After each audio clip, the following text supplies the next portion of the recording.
देखिए, सबसे पहले तो मैं चिरंजीवी वासु का बहुत बहुत धन्यवाद करता हूँ कि उन्होंने मुझे यहाँ बुलाया और सिर्फ बुलाया नहीं। यहाँ लोग पैसे में नहीं जाते, लोगों के पास इंतजार करना तो बहुत बड़ी बात है, लेकिन पिछले 5.5 घंटे से लगातार इंतजार मैं दिल की गहराई से धन्यवाद करता हूँ, माफी नहीं चाहता। असल में मैं ऐसा नहीं कि मैं टाइम का फंक्शन नहीं, हमारे नेताजी द्वारा ज्यादा प्रोग्राम लगाते हैं। अब जिस भी गांव के बाहर जाए वहां लोग खड़े हुए हैं। अब शाम में क्या है, ये मेहनत का मजदूर समाज जो है वो घर आ गया, हमारे नौजवान साथी भी, और जैसे उन्हें पता है कि यहाँ से रोड पे जा रहे तो बाहर आ जाए। अब मैंने सोचा कि अगर मैं इनको नजरअंदाज करके चला जाऊंगा तो ये सोचेंगे कि भाई ये भी हमारा जो भाई है, ये भी और जैसा नेता ही है, ये भी हमसे प्यार नहीं करता, तो फिर मुझे रुकना पड़ा। बाकी तो मैं रुकना भी नहीं, सही बात है। वो मुझसे प्यार करते हैं और वो मेरे लिए खड़े रहते हैं, और उनकी वजह से मैं हूँ, उनके लिए मैं नहीं रुकूंगा तो किसके लिए रुकूंगा। तो इसलिए मैं उनके पास रुका, इसलिए मैं अंधेरा आदमी से माफी मांग रहा था कि भाई देर हो जाएगा। कहा कि लोग चले जाएंगे, हमने कहा कोई बात नहीं, हमने कहा कि देखिए लोग चले जाएंगे तो भी कोई बात नहीं, लोग रहेंगे तो भी कोई बात नहीं। एक आदमी होगा तो भी उससे भी अपनी बात कहेंगे, 50 होंगे उससे भी कहेंगे, यहाँ तो हजारों सबसे कहेंगे।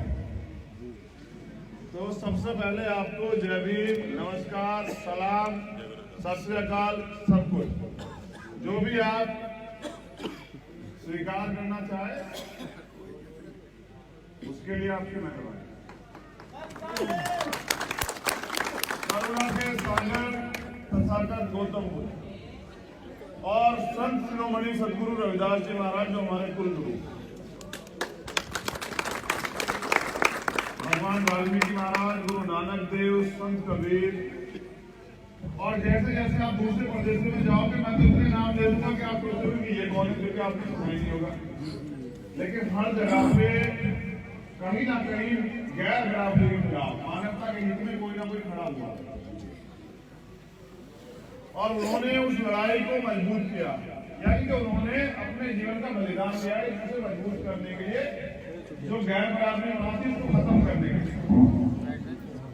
और ये जो आप देख रहे हैं ये बहुत सुंदर तस्वीर बाबा साहब अम्बेडकर, उनके साथ सरदार उधम सिंह, उनके साथ है बाबू मंगूराम सिंह ममूवालिया, और यहाँ बाबू जगजीवन राम और मेरे गुरु मान्यवर साहब श्री काशीराम। ये वो नाम है जिनको मैं 24 घंटे में 24 बार याद करता हूँ। जैसे आप जिस भी धर्म मजहब के हैं, आप अपने ईश्वर को, खुदा को याद करते हैं ना, अच्छा हो या बुरा हो याद करते हैं ना। तो क्योंकि मैं कोई ना तो नौकरी करता हूँ, ना ही मैं कोई बिजनेस करता हूँ, ना ही मेरी कोई खेती बाड़ी है, मेरा 24 घंटे काम है सोए हुए समाज को जगाना, उनके अंदर सोए हुए समाज के अंदर भाईचारा पैदा करना।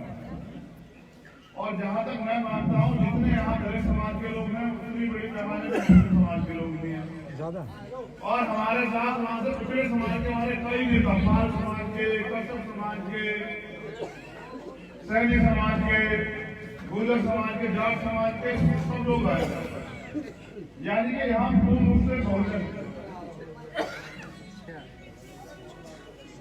SC, ST, OBC और माइनॉरिटी के सब लोग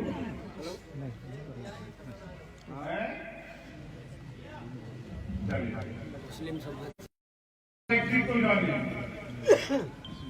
कोई भी चीज मांगने से नहीं मिलती, अपने हिस्से की चीज छीननी पड़ती है।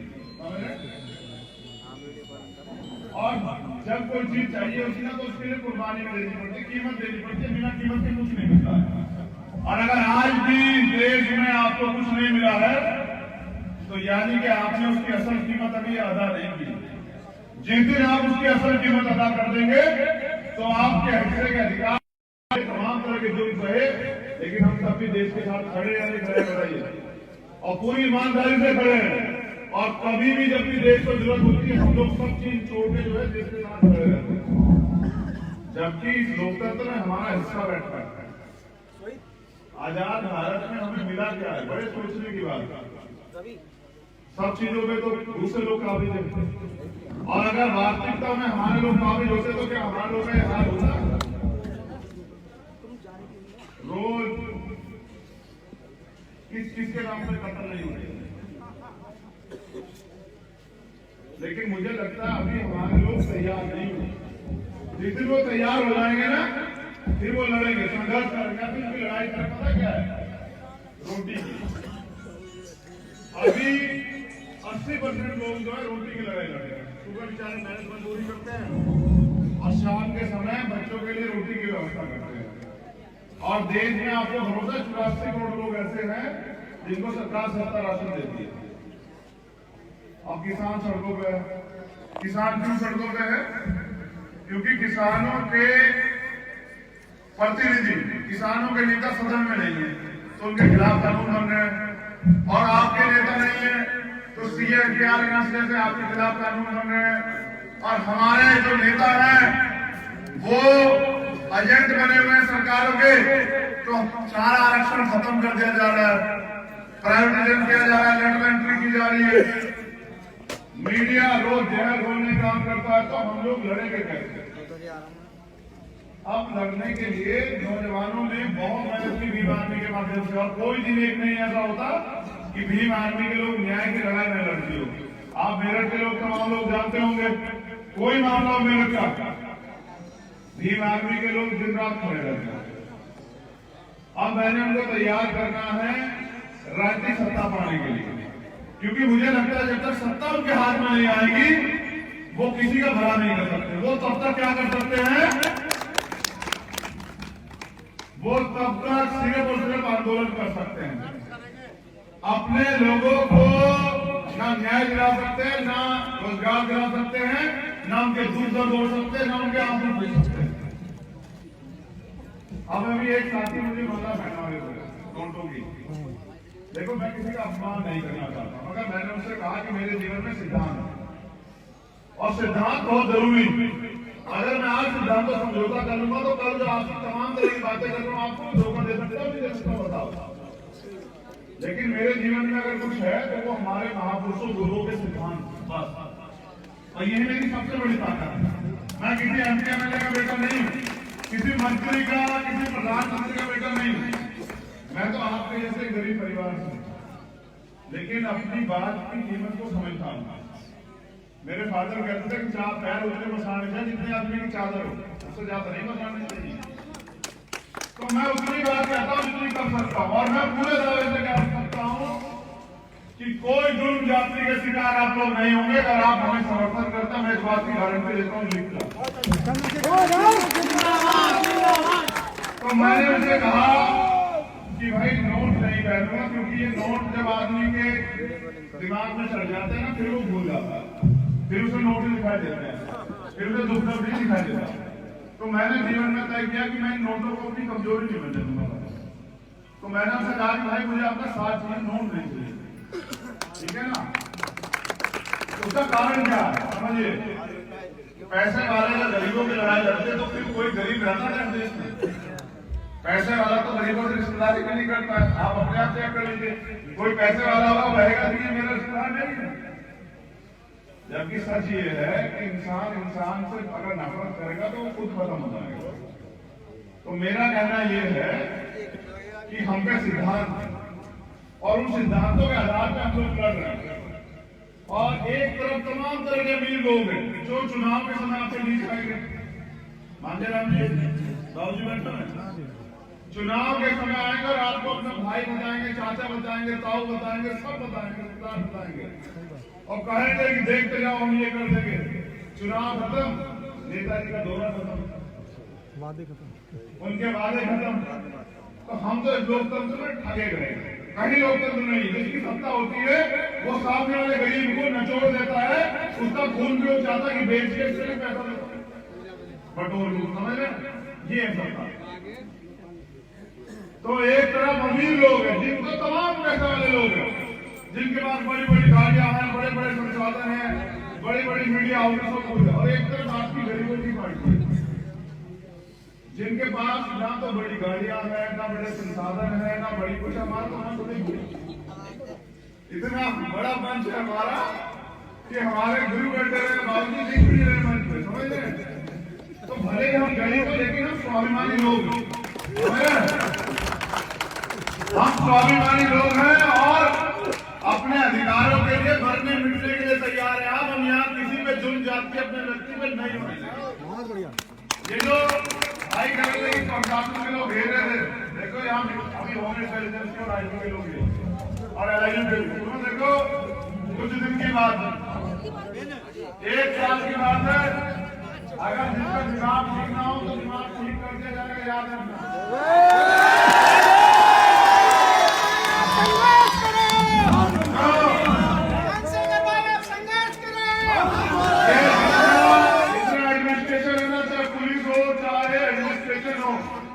ये तमाम हमारे टैक्स से जो है तो तनख्वाह मिलती है, हमारे मालिक नहीं है, नौकर है हमारे।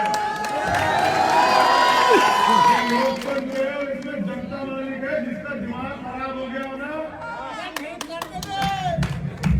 तो मिजाज सत्ता का बदलता रहता है। कल ये लोग सत्ता में होंगे ना तो इन्हीं को जी हजूरी सलाम करना पड़ेगा। मैं इसलिए बता रहा हूँ मालिक मालिक होता, नौकर नौकर होता, मालिक के सामने उदास रहना चाहिए।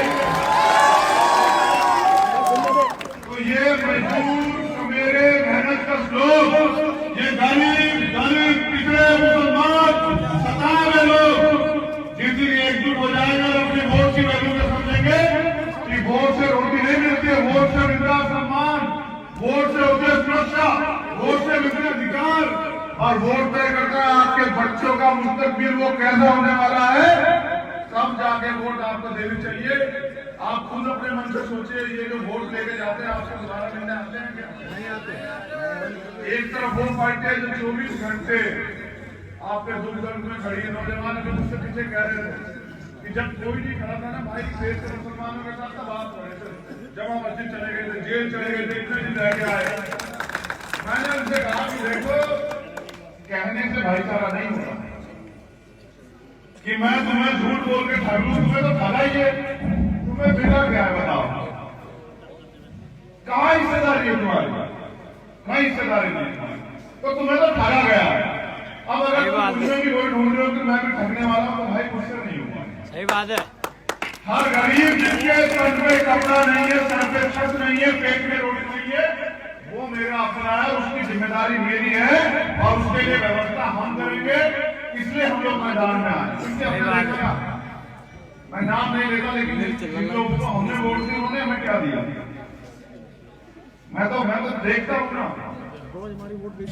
छोड़िए आप, अभी उन्नाव की बात करते हैं मंगेराम जी, 3 बच्चों के साथ जिनके साथ जाती हुई, ये हमारे जिला ज्योति, मैं गया कानपुर, मुझे रोड पर रोक लिया, पूरी फोर्स लगा दी, कहे मिलने नहीं जाने का। मैंने कहा सुनो भाई नहीं जाने दूंगा तो यहीं बैठ जाऊंगा सर। 2.5-3 घंटे बैठा रहा, फिर मुझसे कहा कि भैया ऐसा क्या करें, हमने कहा कि मेरे बगैर नहीं जाऊंगा, तो परिवार को ले आए। तो मुझसे पूछ रहे कि भैया परिवार को डरा डोरा रखा हुआ विचार। मैंने मुझसे कह रहे भैया हम काम कर रहे हैं।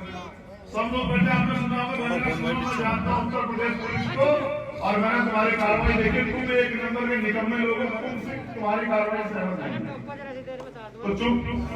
फिर मैंने ये भी कहा कि सुनो सत्ता बदल जाएगी, हम लोग मेहनत करें, घर घर जाके सत्ता बदल जाएगी और जिस कमजोरों के हाथ में सत्ता होगी ना, तो ये आज हमारे लोगों को सताने वाले लोग, योगी जी तो वहां गए थे जाके बंगाल में, कह रहे जान की भीख मांगने। मैं कहता हूँ ये उत्तर प्रदेश में जान की भीख मांगेंगे और ये फिरते फिरेंगे, ये कहेंगे कि हमें माफ कर दो, हमसे गलती हो गई। देखिए वोट जो है ना, वोट आपकी सबसे बड़ी ताकत है। मैं अपने समाज के लोगों को कह रहा हूँ, नौजवानों को, बहन बेटी की सम्मान सुरक्षा की तरह है वोट। ये नहीं कि लाला जी ने पकौड़ा खिला दिया या मिठाई का डब्बा भेज दिया, 500 रुपए दे दिए, इसे इसमें बेचने के लिए नहीं वोट है। कैसे मिली है पता है? 4 बच्चे कुर्बान किए बाबा साहब ने, मिली है वोट। और तुम्हें लगता है कि वोट ऐसे ही है? उन्होंने जब वोट का अधिकार दिलाया तो कहा कि रानी का पेट काट दिया। आज के बाद गरीब लोग तय करेंगे कि राजा कौन बनेगा। तुम्हारा बना था, अभी तो वीरों का ही बन रहा, वोट तो तुम्हारी है। राज बनाना क्यों नहीं बताओ? और कौन था वो जिम्मेदार जिसने राज नहीं आने दिया? क्या मैं था? मैं तो कभी आप लोग के लिए वोट मांगने भी नहीं आया। मैं बस आपको बताने आया हूं कि एक तो ईमानदार लोग हैं जिनका जमीर जिंदा है, जो ईमानदार जो मिटना पसंद करेंगे लेकिन मिटेंगे नहीं। एक तो वो है जो आपके वोटों की बोली लगाएंगे। फैसला आपका।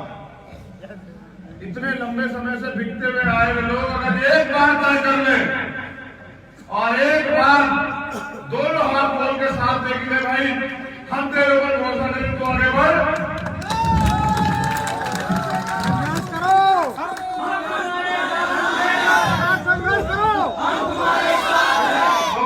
पूरी ईमानदार से कह रहा हूं कि हमारे कौटुंबा सब लोग याद रखना मेरी बात। हम ये अभी नारा लगा रहे थे, नारे तो है जनता में संघर्ष करो। जो लोग मुझे देखते हैं, कोई एक दिन देखा तो मुझे ना संघर्ष करते हुए, डेली संघर्ष करते हुए। यहाँ तो गरीब व्यक्ति को सुबह उठने से लेकर रात को सोने तक संघर्ष करना पड़ता है। अपने बच्चों के पेट की, उनके बच्चों के रोटी आ जाती है, उनके घर में कपड़े आ जाए, उनकी फीस चली जाए, उनको जो है उनका अच्छा इलाज हो जाए, बच्चों की शादी हो जाए, मकान बन जाए। और जो मेहनत की कमाई कमाते हैं ना, वो कभी कोई झगड़ा फंसा दे जाए तो पुलिस रोक ले जाती है, कोई काम करवाना हो तो हर जगह चोर बैठे हुए लाओ पैसे दे के करेंगे, और तनख्वाह भी लेते हैं, चोरी भी लेते हैं। तो मैं आपको सिर्फ ये बताने आया कि हम लोग लड़ने के लिए मैदान में। अब आपके पास विकल्प, ऐसा विकल्प जिनका काम आपने देखा है। आप मुझे नाम देगा, मेरे काम से ज्यादा जानते हैं। बताओ जानते हो नहीं जानते हो? बिल्कुल नाम से तो सब जानते हैं, मेरे ज्यादा प्रधानमंत्री रहे होते। ये प्रधानमंत्री का बेटा, ये मुख्यमंत्री का बेटा है ना, तो मैं मुख्यमंत्री का बेटा ना भतीजा, समझ रहे हैं? मैं आपका भाई हूँ।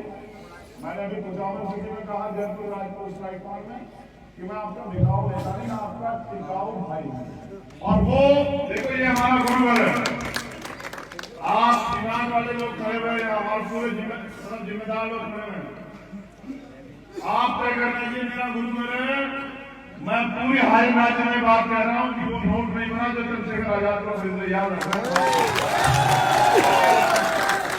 तो जिसे खरीदा नहीं जा सकता ना, जिसे रोका नहीं जा सकता, उसकी तरफ बुराई हो सकती है।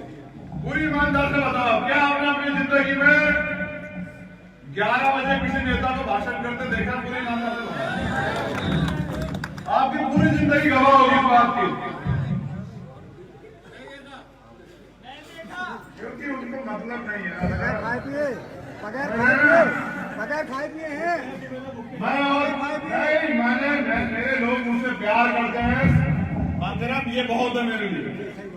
देखिए, मुझे दुनिया में भारत के अंदर सबसे ज्यादा उभरता हुआ नेता चुना गया, और यहाँ के लोगों ने नहीं चुना, यहाँ की जो मीडिया उसने नहीं चुना। यहाँ की मीडिया तो कहेगी ये तो आतंकवादी है, ये नक्सली है, कोई कहता है मुसलमान है, कोई कुछ कहता है। वो नहीं कहेंगे क्योंकि उनका मालिक उन्हें कह रहा है कि इसकी बुराई करते रहो।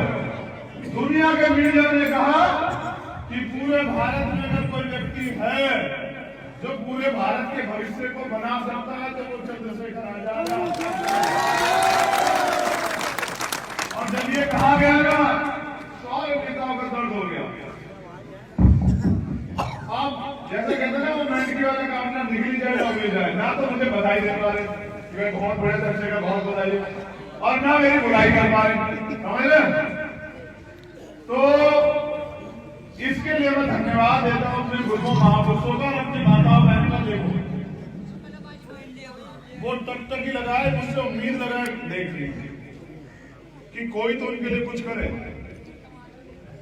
और मैं ये विश्वास दिलाता हूं, सरकार में तो हम लोग आएंगे, उससे तो कोई नहीं हो सकता, क्योंकि आज ही तो हमारा समाज थोड़ा सा गुमराह हो रहा है। जब हम मेहनत करेंगे और अपनी बात को लेकर के बीच में जाएंगे तो ये तैयार हो जाएगा। और जिस दिन ये तैयार हो जाएगा ना, मैं गारंटी देता हूँ कि मुस्लिम भाई में निराश नहीं करेगा, उसकी पूरी जिम्मेदार से कह रहा हूँ। वो एकदम मेरे साथ खड़ा हो जाएगा, और जिस दिन 2 ताकतें खड़ी हो जाएंगे मेरे साथ, उस दिन वो मेरा पिछड़ा भाई जिसको ओबीसी कहते ना, मेरा पिछड़ा भाई को मुझसे दूर नहीं रहेगा भाई, समझ रहे हो? जितनी ये 3 ताकतें देश के अंदर मिल जाएगी तो देश का प्रधानमंत्री आपका अपना आदमी होगा, और जिस दिन आपका अपना आदमी प्रधानमंत्री होगा आप रात को चद्दर तान के आराम से सोएंगे, कोई आपको बता नहीं पाएगा, याद रखिएगा। तो हमें भाईचारा पैदा करना है, अपने भाईचारे को मजबूत करना। कौन तरह के लोग आएंगे इस भाईचारे को तोड़ने के लिए, दंगे कराने के लिए? तमाम तरह के लोग आएंगे। आपको ये समझना है कि आपका दुश्मन कौन है और दोस्त कौन है। दलित समाज का जो दुश्मन है वो ना मुस्लिम है, ना पिछड़े वर्ग के लोग, ना आदिवासी है, ना ही तुमने उनके अधिकार छीने हैं, ना ही वो तुमसे नफरत करते हैं। और इसी तरह से मुस्लिम समाज का जो दुश्मन है वो दलित समाज का व्यक्ति नहीं है, समझे? जैसे मेहनत का फ्लो आप ऐसे ही है। और मैं तो समाज में आता हूँ जो सुबह मैं मजदूरी में जाता है, शाम के टाइम रोटी है, समझ रहे? और उसमें भी कभी कभी साहूकार मजदूरी जब मांग लेते हैं तो नाराजता मारपीट भी कर देता है, समझ रहे? तो यानी कि हर तरह से जुर्म जाती का शिकार है। अब मैं बस आखिरी बात अपनी कहना चाहूंगा, बहुत जरूरी है सुनना, वो मीडिया नहीं सुनाएगा। देखिए लोकतंत्र इसलिए बना था कि 7 चीजें आपको सरकार देगी और बाकी फिर आप अपनी मेहनत की कमाई से अपने जीवन को आगे बढ़ाने का रास्ता ढूंढेंगे। पहली चीज थी रोटी, कि कोई भी आदमी रोटी के बगैर भूखा नहीं रहे, सरकार उसकी व्यवस्था करेगी। दूसरी थी कपड़े, कि भाई किसी को भी कपड़े की परेशानी नहीं होगी, किसी के तन पे जो है कोई बेहतर इसका ऐसा नहीं होगा जिसपे कपड़ा नहीं। तीसरी थी मकान, कि हर आदमी को रहने के लिए पक्का मकान रहेगा जिससे वो अपने मान सम्मान की, महिलाएं बहनें हमारी अपनी सुरक्षा करेंगे। चौथी थी उनकी शिक्षा, कि हर आदमी को पढ़ने का अधिकार मिलेगा, सरकार की व्यवस्था करेगी। 5वीं थी उनका इलाज, बेहतर इलाज, सरकारी हॉस्पिटल। आज में खबर पड़ा था वो चली गई टीवी पे, कहा कि एक बच्ची थी खुशी 3 साल की, एक प्राइवेट हॉस्पिटल में थी, पैसे नहीं दे पाए तो उन्होंने बिना टांके लगाए फटे पेट से उसको अस्पताल से बाहर कर दिया और फिर वो मर गई। तो अमीरों के लिए गरीबों की बच्चियों की बेटियों क्या किया? तो किसी भी कोई भी गरीब आदमी अच्छा इलाज ना मिलने के कारण, पैसे ना होने के कारण ना मर जाए तो बेहतर इलाज, फिर उनकी सुरक्षा। कई जाति के नाम पे, कई धर्म के नाम पे, कई गाय के नाम पे, कई कहे के नाम पे रोज हत्याएं होती है, रोज गोलमिंची होती है। और 7वीं थी आपको रोजगार, कि हर व्यक्ति को सरकार रोजगार देगी। और यही सब बातें आपसे करते हैं, ये दे देंगे, वो दे देंगे, और देते कुछ नहीं है। ये 7 चीजें लिख लो, जिस दिन आपकी सरकार बनेगी उस दिन के बाद हम लोग गारंटी से देंगे हर व्यक्ति को। और फिर उसकी मेहनत की कमाई जो है इन कामों में ना खर्च होकर उनके परिवार को आगे बढ़ाने में लगेगी, यानी कि इस प्रदेश में कोई व्यक्ति गरीब नहीं रहेगा। और ये जो पैसे तमाम तरह के सरकार खर्च करती है ना, तमाम तरह की बेकार की चीजों पे, ये सारे पैसे जो है गरीबों की तरक्की पे, उनके बच्चों को पढ़ाने के, लिखाने के, आगे बढ़ाने के रास्तों के लिए खर्च होंगे। इसलिए जो है मैं आपसे मदद मांगने के लिए, अब आप बताओ मदद करोगे नहीं करोगे? एक तरफ अमीर, एक तरफ गरीब, किसे तय करोगे बताओ?